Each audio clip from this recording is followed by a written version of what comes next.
اللہ تعالیٰ نے، اللہ کے نبی نے جیسے روزے کو پیش کیا نا، یہ کسی عمل کو ایسے پیش نہیں کیا کہ آپ ممبر پہ کھڑے ہوئے اور فرمایا ماذا یستقبلکم وماذا تستقبلون، وہ کون آ رہا ہے، تم کس کے سامنے جا رہے ہو؟ تو سارے ایک دم گھبرا گئے، چونکہ آپ نے بڑے پرجوش انداز میں فرمایا۔ پھر فرمایا ماذا یستقبلکم وماذا تستقبلون، وہ کون آ رہا ہے، تم کس کے سامنے جا رہے ہو؟ پھر اور صحابہ پریشان ہو گئے۔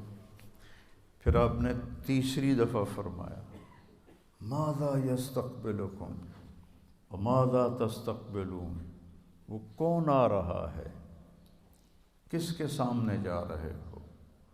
تو عمر رضی اللہ تعالیٰ عنہ کھڑے ہو گئے، یا رسول اللہ اوحی نزل، کیا کوئی وحی آئی ہے؟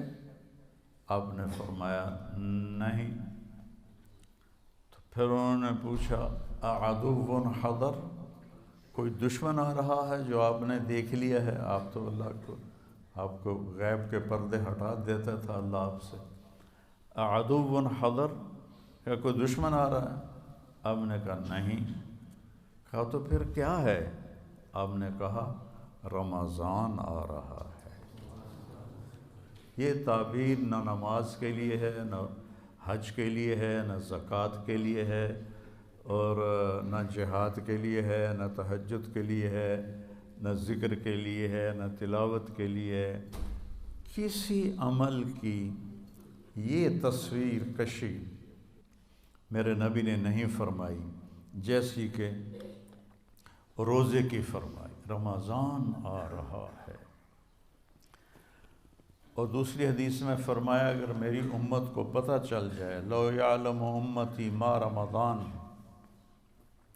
لتمنت ان تکون السنۃ کلھا رمضان، اگر میری امت کو پتہ چل جائے کہ رمضان کی کیا قیمت اور کیا فضیلت ہے، تو سارے تمنا کریں کہ کاش سارا سال ہی روزے ہوتے، سارا سال ہی رمضان ہوتا۔ تو پھر اللہ تعالیٰ نے اس کی فرضیت کو یا ایھا الذین آمنوا کتب علیکم الصیام، تم پہ روزے ہم نے فرض کیے ہیں، کما کتب علی الذین من قبلکم، جیسے تم سے پہلے لوگوں پر ہم نے روزہ فرض کیا تھا، تم پر بھی فرض کیا ہے۔ کیا ملے گا؟ لعلکم تتقون، تمہیں تقوی ملے گا۔ تو روزے کے ساتھ کیا ہوتا ہے؟ تقوی مل جاتا ہے۔ جب تقوی ملتا ہے من یتق اللہ یجعل لہ مخرج ویرزقہ من حیث لا یحتسب، جو تقوی اختیار کرتا ہے اللہ تعالیٰ اس کو وہاں سے رزق دیتا ہے، اس کو ہر تنگی سے راستہ دیتا ہے، اور وہاں سے رزق دیتا ہے جہاں سے اس کو وہم و گمان بھی نہیں ہوتا۔ اب یہ راستہ صرف مسلمان کے پاس ہے کہ اگر وہ تقوی اختیار کرتا ہے تو اسے اللہ وہاں سے دے گا جس کا اس کو وہم و گمان بھی نہیں ہوگا۔ من یتق اللہ یجعل لہ من امرہ یسرا، جو تقوی اختیار کرے گا اللہ اس کے لیے آسانیاں پیدا کر دے گا۔ من یتق اللہ یکفر عنہ سیئاتہ ویعظم لہ اجرا، جو تقوی اختیار کرے گا اللہ اس کے گناہوں کو معاف کر دے گا، صاف کر دے گا۔ یکفر کا مطلب ہوتا ہے نشان مٹا دینا، عفا کا مطلب ہوتا ہے چھپا دینا، اور تکفیر کا مطلب ہوتا ہے نشان مٹا دینا۔ اللہ ان کے گناہوں کے نشان مٹا دے گا اور ان کا اجر بہت زیادہ کر دے گا۔ ان تصبروا وتتقوا لا يضركم کیدہم شیئا ان اللہ بما یعملون محیط۔ تم صبر اور تقوی اختیار کرو تو دشمن کی کوئی چال تمہارے اوپر کارگر نہیں ہوگی، اللہ ان کا گھیرا ڈالے ہوئے ہے، ان کے گرد گھیرا ڈالے ہوئے ہے۔